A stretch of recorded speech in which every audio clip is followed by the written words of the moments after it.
Olá pessoal, tudo bem? Então hoje eu vou trazer para vocês a análise, do conversor boost operando em modo de condução descontínua. No vídeo anterior eu trouxe ele em modo de condução contínua, onde ele apresentava duas etapas. Aqui ele vai apresentar três etapas, aonde a terceira etapa vai ser quando não existe mais corrente no indutor. Então esse indutor ele se carrega, numa primeira etapa, se descarrega na segunda etapa e na terceira etapa não apresenta nenhuma corrente. Nesse momento, tanto neste diodo quanto nesse interruptor, nós não temos nenhuma corrente. Então, partindo para a análise das etapas, vamos separar aqui nossa primeira etapa, aonde vai ser, como de costume, a etapa onde o interruptor está conduzindo. Então, o interruptor é um curto, o meu diodo aqui ele não vai estar conduzindo, o capacitor estará entregando energia para a carga. Então, aqui o capacitor, a minha carga RL, meu indutor e minha fonte vem. Segunda etapa. Nesta segunda etapa, o meu interruptor ele deixa de conduzir, então é tirado o pulso dele. O indutor está carregado, precisa encontrar um caminho alternativo para a corrente, que vai ser através deste diodo aqui. Então o que nós teremos vai ser isso aqui. Agora o diodo é um curto, capacitor de saída e o minha carga RL. Capacitor L vem. E agora eu tenho uma terceira etapa também. Nessa terceira etapa é quando toda a corrente deste indutor aqui, ela se descarrega, então não existe mais energia armazenada no magnético, e tanto o diodo quanto o interruptor não estão em condução. Então, nesta etapa, eu simplesmente tenho o capacitor entregando energia para a minha carga. O que nós podemos tirar disso aqui? Se eu estou trabalhando com ele em modo de condução descontínua, provavelmente esse capacitor aqui vai ter que ser um pouquinho maior, porque ele vai precisar suportar essa terceira etapa aqui. Nessa terceira etapa, ele vai precisar entregar energia para a carga. Outro ponto, os picos de corrente no circuito acabam sendo maior. Então, lá em MCC, nós temos uma corrente no indutor, aqui um IL e aqui o IL também, é uma corrente nesse formato. Já no MCD, ela vai ser neste formato aqui, ó.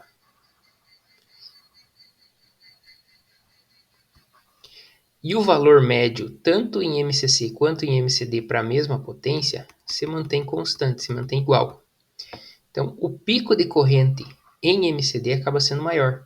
E o pico de corrente sendo maior, automaticamente os valores eficazes e as perdas no circuito serão maiores. Então, esse é um ponto negativo em trabalhar em MCD. O ponto positivo é que o volume deste magnético aqui, que é o indutor de entrada, acaba sendo bem reduzido. Então, depende muito da aplicação que eu vou fazer para a escolha de qual modo de operação vou estar utilizando. Mas retornando à parte da análise, vamos olhar em relação aos tempos das etapas, primeiramente. Então, aqui nós teremos o ΔT1, que é de TS. ΔT2 e aqui ΔT3. ΔT2 agora ele não é 1 menos DTS, igual lá em MCC. Ele acaba mudando. Qual que vai ser esse tempo ΔT2? Esse tempo ΔT2 ele vai ser 1 menos DTS menos ΔT3. E esse ΔT3 eu vou colocar aqui como um x vezes TS. Aonde esse x aqui nós vamos equacionar lá no momento do projeto como uma porcentagem do tempo TS. Então, a gente vai projetar, por exemplo, 10% do TS vai ser a minha descontinuidade. Então ele seria como se fosse um fator de descontinuidade. E aí, em vez de colocar x, vamos colocar um alfa aqui, né? Vai ser alfa TS. Isto aqui é o nosso fator descontinuidade. Pronto. Então, eu vou, na hora de projetar, identificar qual que vai ser esse fator de descontinuidade. Segundo ponto que eu preciso analisar em cada etapa é a tensão no indutor. Então, VL é igual a Vin nessa primeira etapa. VL aparece aqui. Então, VL está em paralelo com Vin, porque este interruptor está conduzindo. Na segunda etapa, meu VL aqui vai ser VI menos VO. Então, VL é igual a Vin menos VO. E na última etapa, né, meu VL vai ser igual a zero. Não vai ter tensão sobre ele. Aí a gente também pode verificar a corrente no capacitor de saída. Aqui vai ser menos IO, porque eu tenho IO saindo aqui e IO entrando aqui. Né? Lembrando que daqui não vem corrente nenhuma, então o somatório das correntes no nó tem que ser igual a zero. Se aqui na carga eu sei que é IO, automaticamente no capacitor está entregando essa corrente IO. Nesta etapa eu tenho uma corrente IL vindo aqui, uma corrente IC descendo e uma corrente IO descendo na carga. Então a minha corrente ICO vai ser igual a IL menos IO. E nesta terceira etapa, meu IC é igual a IO também. Então, das etapas eu tirei, né, praticamente tudo que eu precisava. Segundo ponto, vou começar analisando a tensão média no indutor. Então, VL médio. Isso aqui em regime permanente tem que ser zero. Então, vou pegar as formas de onda ali das tensões no indutor, né, e fazer aqui um plot, né, para a gente identificar como que vai ficar essas formas de ondas. Primeiro, na primeira etapa é Vin, na segunda etapa é Vin menos VO, e na terceira etapa é zero.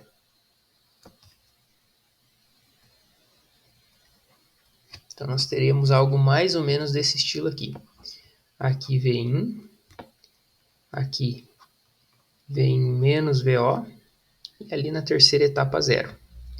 Vamos identificar os tempos aqui.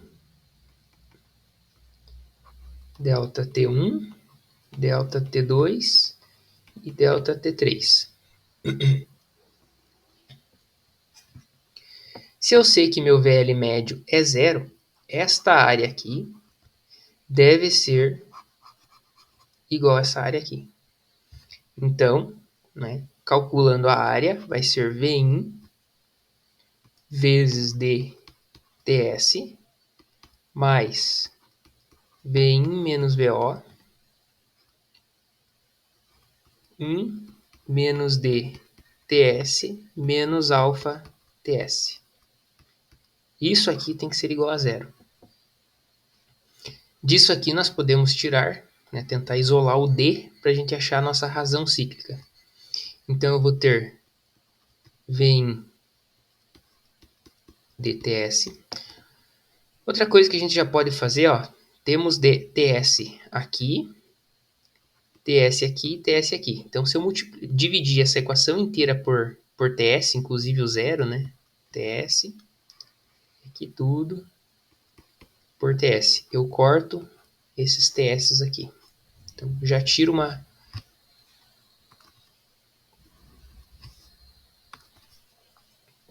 Aí reescrevendo, mais Vin menos VO 1 menos D menos alfa. Então vai ficar V em D, V em menos VO vezes 1 menos V em menos VO D menos V em menos VO alfa igual a zero. Então eu vou juntar aqui todo mundo que tem D em comum, então vai ficar D. V in menos o V in já caiu fora, então vai ficar D menos mais VO. Igual menos V in mais VO mais V in alfa menos VO alfa igual a zero. D vai ser V in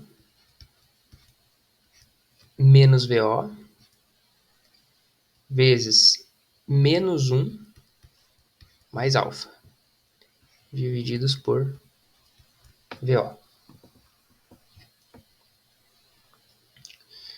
Vamos verificar se eu não errei nenhum sinalzinho. Então, V em menos VO vezes menos 1 para dar esse termo aqui. V em menos VO vezes alfa. Então, 1 menos alfa. A princípio, esta aqui é a nossa expressão para a razão cíclica. Eu encontrei a expressão do D lá que a gente precisa. Segundo ponto, preciso encontrar qual que vai ser o valor do meu L, né, que é o meu indutor. Para isso, eu sei que VL igual a L, delta IL por delta T. Isolando esse L, VL delta T por delta IL. Esse delta IL aqui é o valor da minha corrente de pico.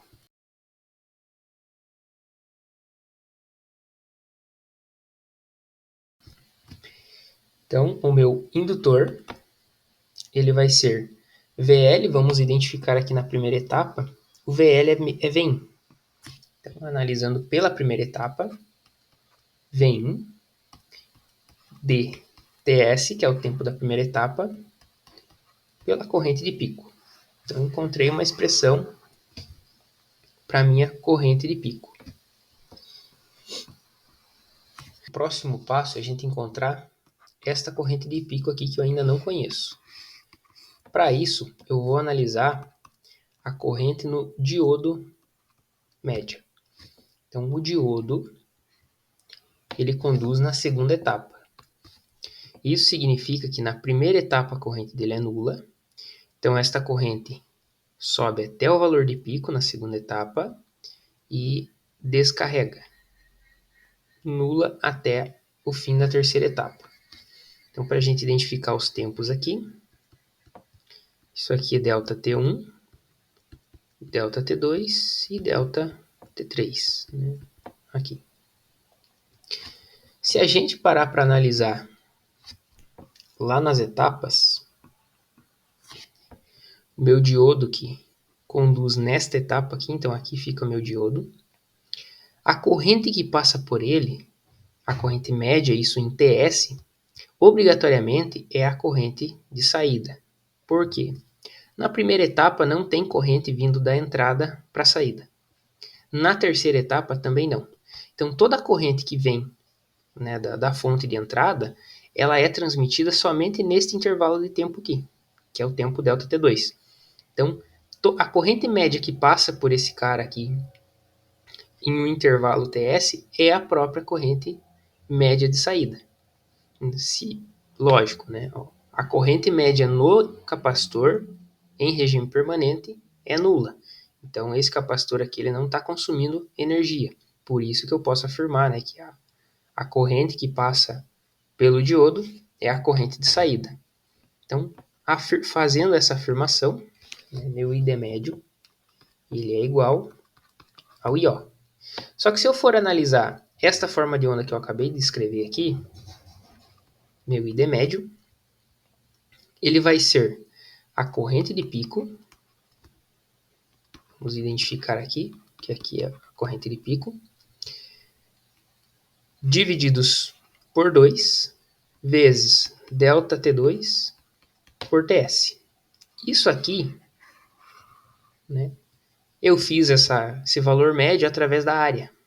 Então, aqui ficaria o valor médio desta corrente, né? E ó, aí o que eu vou fazer? Eu vou igualar as duas tensões médias, né? I de pico por 2, ΔT2 TS é igual aí, ó. Vou isolar minha corrente de pico. Vai ser 2 vezes IO TS divididos por delta T2. Então aqui eu achei a minha corrente de pico. Delta T2 eu já conheço, né? Teoricamente, a gente já vai conhecer no momento do projeto. Então esta corrente de pico vai ser igual a 2 IO TS 1 menos D TS menos alfa TS. Posso cortar esses TS aqui. 2IO menos D menos alfa. Então, essa aqui vai ser a expressão para a minha corrente de pico. Próximo passo é encontrar o valor do capacitor. Bom, a gente viu ali em cima que a minha corrente no diodo, minha corrente média no diodo ali, nas 3 etapas, é algo mais ou menos assim, né? Ela vem aqui na primeira etapa, tem essa forma triangular, terceira etapa. A corrente no capacitor ela vai ser praticamente a mesma coisa. A única diferença é que ela vai ter um deslocamento de menos IO para baixo.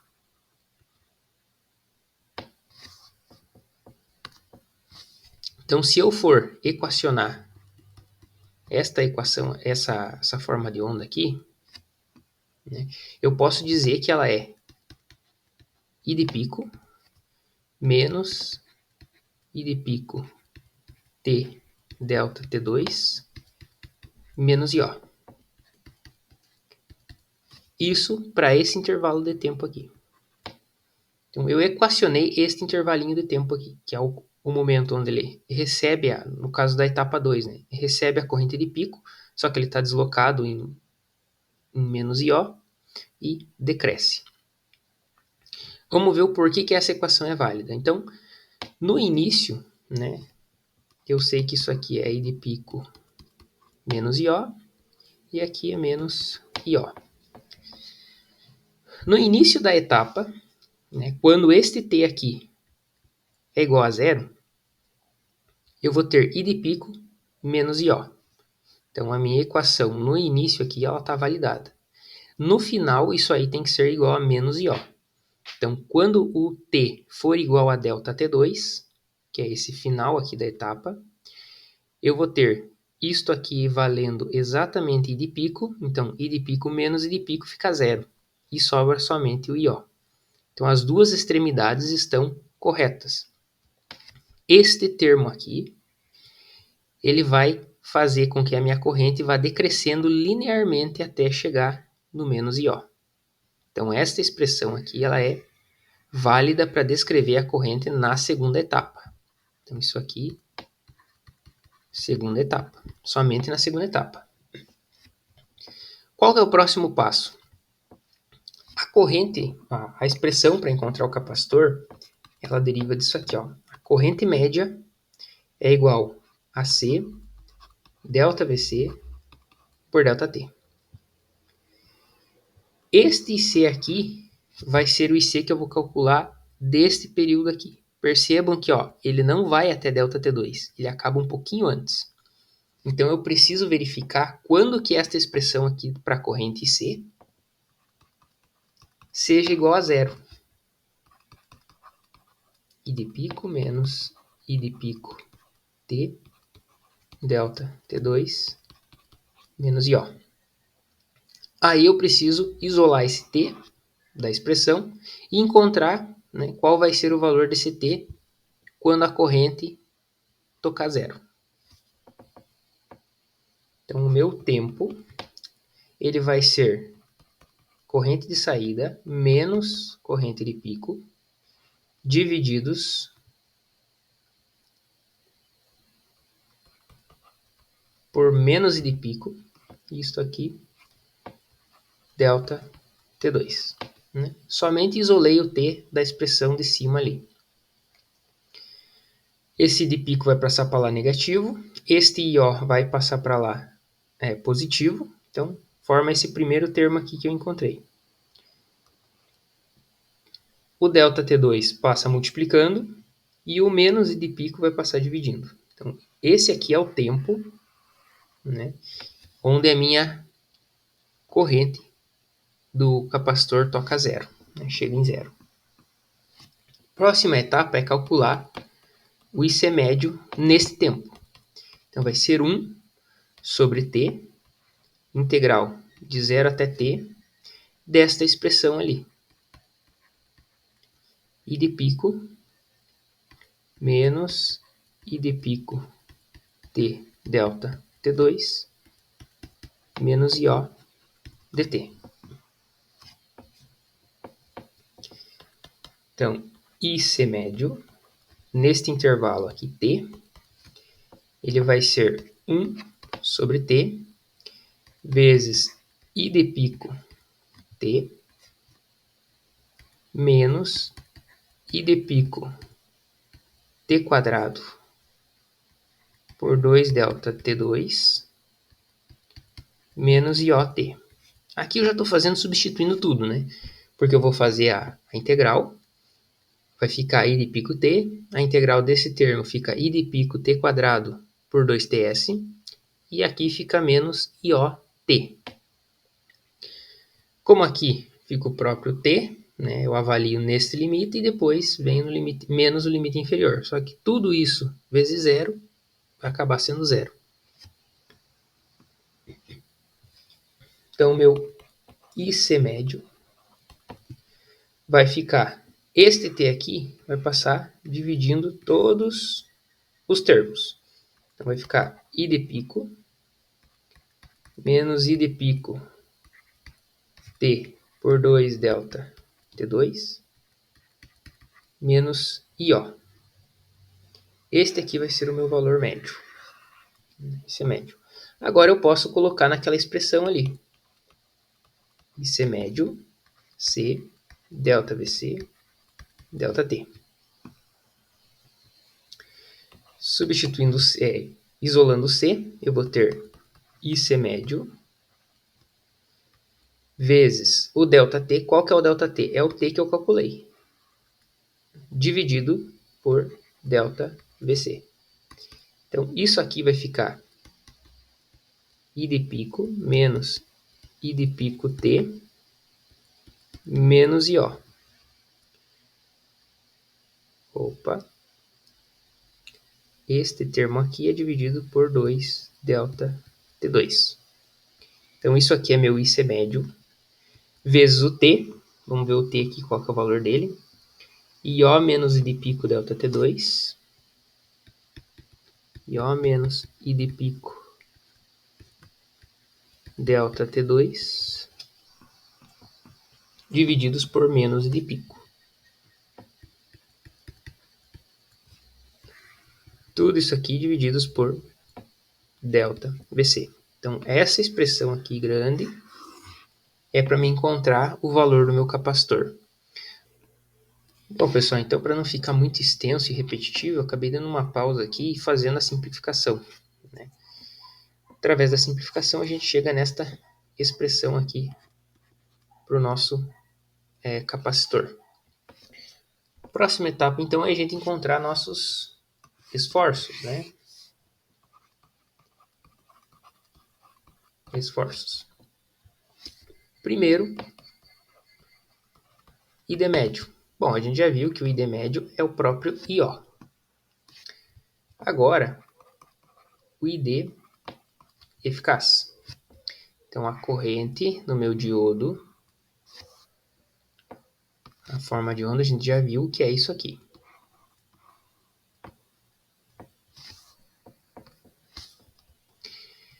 Eu não posso fazer a simplificação, né, através da integral do valor médio. Nesse caso aqui não vai dar, porque a variação é expressiva, né? Eu tenho aqui esse I de pico, né, de variação. Então, o valor eficaz ele vai ser a raiz quadrada de 1 sobre Ts, integral de 0 até ΔT2, I de pico, T por ΔT2 dt. Aqui, para simplificar um pouco a questão de conta, eu considerei, né, que esta forma de onda ela faz isso aqui. Em relação a valor eficaz, essa alteração ela não vai trazer diferença. Então, eu posso fazer, né, vai simplificar um pouco os cálculos. Então, este ID eficaz vai ficar igual a 1 sobre Ts integral. Opa, já vamos resolver essa integral aqui. Vai ficar... Já posso jogar o I de pico aqui para fora, porque o I de pico é constante, então a gente não vai integrar. E o ΔT2 também. Vamos trazer ele aqui para fora. ΔT2. Vezes, o único que vai ser integrado é o T. Então fica T quadrado por 2. Isso aqui vai me trazer... Opa, desculpa. Ó, esta expressão aqui é elevada ao quadrado. Então, isso aqui vai ficar ao cubo, divididos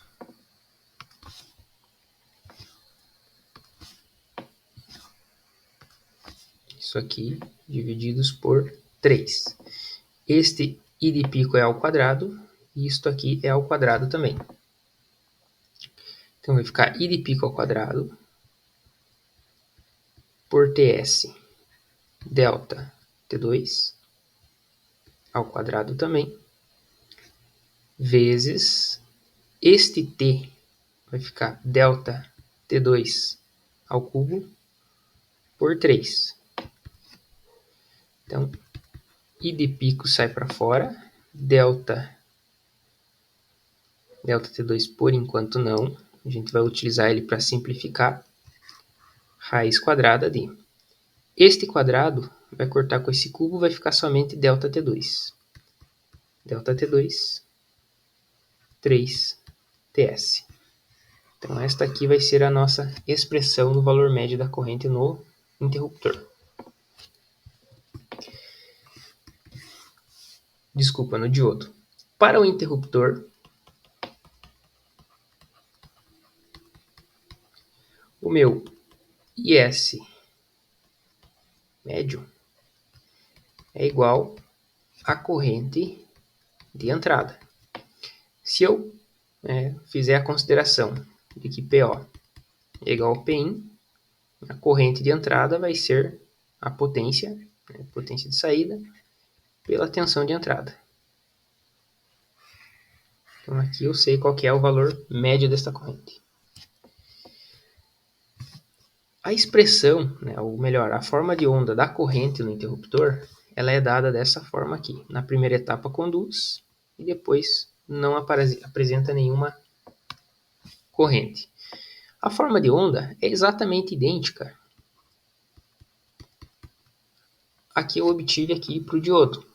Então eu posso fazer uma consideração de que vai ser a mesma forma de onda, então vai ser praticamente o mesmo valor, só que aonde tem ΔT2, eu vou substituir por DTS, que é o ΔT1. Então vai ficar integral, raiz quadrada. O ΔT2 aqui vai ser DTS por TS vezes 3. Este TS corta com esse TS, então a corrente eficaz é I de pico, raiz de D por 3. Então, este aqui vai ser o valor eficaz da corrente no interruptor. Com isso, a gente tem o projeto completo realizado para o Boosting MCD. O próximo passo é construir uma planilha, rodar um projeto ali qualquer e verificar por simulação se todas as expressões estão corretas. Bom, então eu já desenvolvi uma planilha para fazer todos os cálculos. Se vocês voltarem aí no vídeo e verificarem as equações, todas as equações que estão aqui é as equações que a gente encontrou lá. Então, os dados de projeto que a gente vai ter é um VO, né, que é a tensão de saída de 100. Lembrando que o boost é um conversor elevador, então a tensão de saída é maior do que a tensão de entrada. VI 30 volts.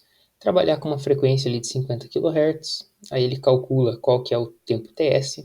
O meu fator alfa eu defini como 10%. O delta T3, então, fica 2 micro. A potência 100 watts. Através da potência eu consigo calcular a corrente de saída.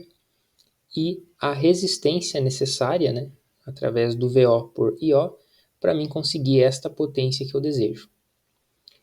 Aí a razão cíclica, que deu 0,63. O tempo da etapa 2, a minha corrente de pico, em seguida a indutância L, defini uma ondulação para o capacitor de saída de 2%, encontrei então o valor desse capacitor através da expressão, aí calculei os esforços, a corrente média no diodo que é a própria corrente de saída, a corrente RMS, a corrente média pro interruptor e a corrente média a corrente eficaz para o interruptor. Através disso, nós podemos partir para a simulação. Então, aqui eu já estou com o documento em branco, no PSIM. Vamos colocar a nossa fonte de entrada, o nosso indutor, um interruptor, em seguida o diodo, o capacitor de saída,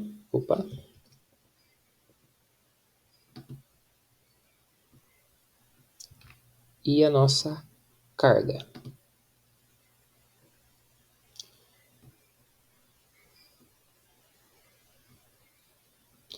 Fazer aqui todas as ligações.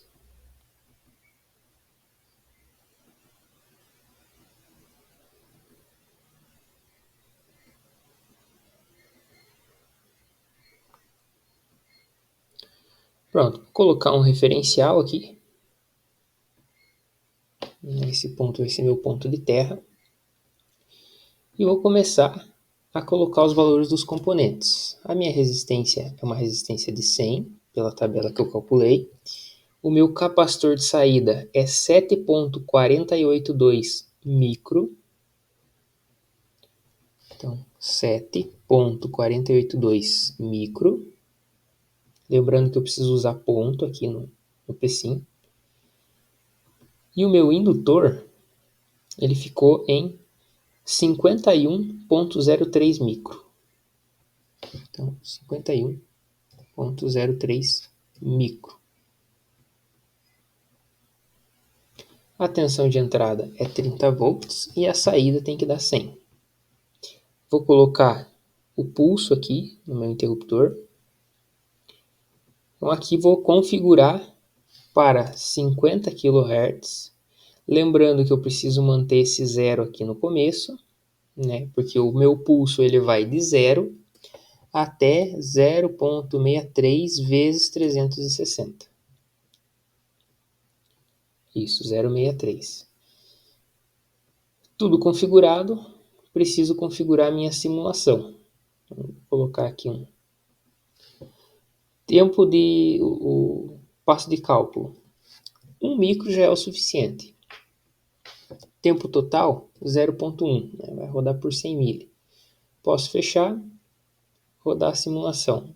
A princípio não vai aparecer nada nessa simulação, até porque eu não coloquei para aparecer nada, né? Então vou colocar aqui a corrente na minha resistência de carga, a corrente, não, no capacitor não precisa, tensão no capacitor, a corrente no diodo, a corrente, bom, primeiro eu vou zerar essas, que eu quero um interruptor ideal.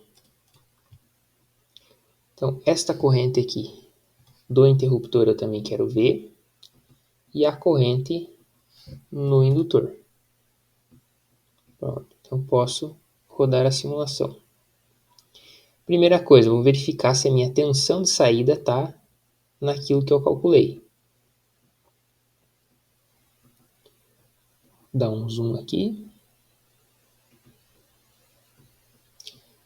Tanto a tensão quanto a corrente no indutor. Então são as duas primeiras características que eu preciso verificar.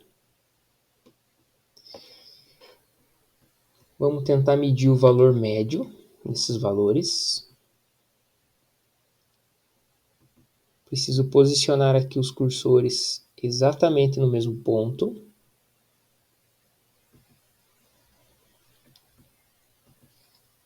Bom, o valor médio da minha tensão de saída, 99 volts. Percebam que esta onda aqui está bem quadradinha, ela não está bem da forma como deveria. Então o passo de cálculo que eu utilizei ele não está muito adequado. Eu deveria reduzir um pouco ele. Tanto é que minha tensão de saída deu 0,99. 99 volts, deveria dar 100. Vamos fazer essa alteração aqui, em vez de colocar 1 micro, vamos colocar 300 nano. Já vai reduzir bastante. A simulação vai demorar um pouquinho mais, mas nada que seja muito demorado. Vou dar um zoom aqui de novo. Vamos colocar essa forma de onda mais correta. Percebam que a forma de onda ela ficou um pouco mais arredondada, né? Ela perdeu aquele aspecto quadrado que tinha. Então aqui mostra que o passo de cálculo está um pouco mais adequado para o projeto que a gente fez. Então, medindo agora de novo a minha tensão de saída, percebam que ela já subiu para 99,8. Então aqui eu já posso considerar que esse projeto está validado. Segundo ponto, corrente média no indutor, que seria a minha corrente de entrada, 3,35. Não sei se eu cheguei a calcular na planilha, mas a minha corrente de entrada, vamos ver aqui, Iin, ela precisa ser igual a PO por VIN. Dei 3,33, aqui deu 3,35, então está validado. A minha corrente de pico. Então, se a gente verificar aqui onde está meu cursor 1, ele está exatamente na corrente de pico do indutor. Então, o IL de pico, 7,38. O valor que eu calculei da corrente de pico, 7,4. Então, a corrente de pico está validada. Segundo ponto, ondulação na tensão de saída. Vou puxar esse cursor aqui, que eu quero ver esta variação. Tentar encaixar ali o máximo que der no valor de pico. E a ondulação da minha tensão de saída, que é desse capacitor aqui, ele está em praticamente 2 volts. Vamos ver qual que é o valor que deveria dar. A ondulação da minha tensão de saída, aqui, esta ondulação, 2 volts. Então a ondulação está correta. Significa que a equação que a gente obteve para o capacitor está certa. Segundo ponto que eu preciso verificar. Eu vou medir este tempo aqui, que é o tempo de descontinuidade. Vamos verificar aqui qual que é o tempo. Nesta primeira linha nós temos o tempo. O tempo do cursor 1, o tempo do cursor 2 e a variação de tempo. Eu obtive 1,84 microsegundos. Se a gente for olhar aqui o meu tempo ΔT3 de descontinuidade, deu 2 micros. Aqui eu estou com 1,84. Como o meu passo de cálculo ele ainda não está perfeitamente regulado, este valor aqui já é aceitável. Mas para poder verificar isso de uma forma um pouco melhor, vamos baixar ainda mais esse passo de cálculo. Vamos colocar 100 nano. Rodar a simulação. Vou dar um zoom aqui. Tentar dar um zoom bem grande. E vou medir novamente esse tempo aqui. Então é mais ou menos aqui. E esse primeiro cursor Ele fica aqui mais ou menos. Ó, percebo que eu já cheguei aqui em 1,95 micro, 10 a menos 6, né? Então está bem próximo daquilo que o projeto disse que deveria dar, que é os 2 micros. Então o meu tempo de descontinuidade, que é o ΔT3, também está validado. Poderia medir também o tempo da etapa 1, da etapa 2 e verificar se, né, esse ΔT2 aqui está correto, no ΔT1 também. Mas para nós, né, a verificação dessa descontinuidade já é válida, já é o que basta, né? Não precisa ficar verificando os outros tempos. Tirar um pouco o zoom e vou trocar agora as formas de onda. Eu quero ver a corrente no interruptor e quero ver a corrente no diodo. Vamos pegar aqui alguns períodos completos, né? Começando por aqui até aqui. Vamos começar então pelo interruptor. A corrente média deu 2,35. Vamos ver o que a gente calculou lá. Então, o interruptor é esse IS, o I médio 2,33. Então, está validado. Corrente RMS, 3,41. 3,39. Está bem certinho o valor que deveria dar. Agora vamos para o diodo. A corrente média no diodo é 1 ampere. Então, se a gente verificar aqui no diodo, corrente média 0,98. Bem próximo daquilo que a gente calculou. Então, validado. E o RMS, que é o eficaz, 2,19. Deveria dar 2,22. Também bem próximo, né? Todos esses erros aí podem estar relacionados, né, à posição do cursor ou até mesmo daquele passo de cálculo. Se eu reduzir ainda mais o passo de cálculo, provavelmente eu chego num valor muito mais próximo do que eu calculei. Com isso, a gente consegue validar o projeto, né, e verificar que todo este equacionamento que a gente fez, ele está correto.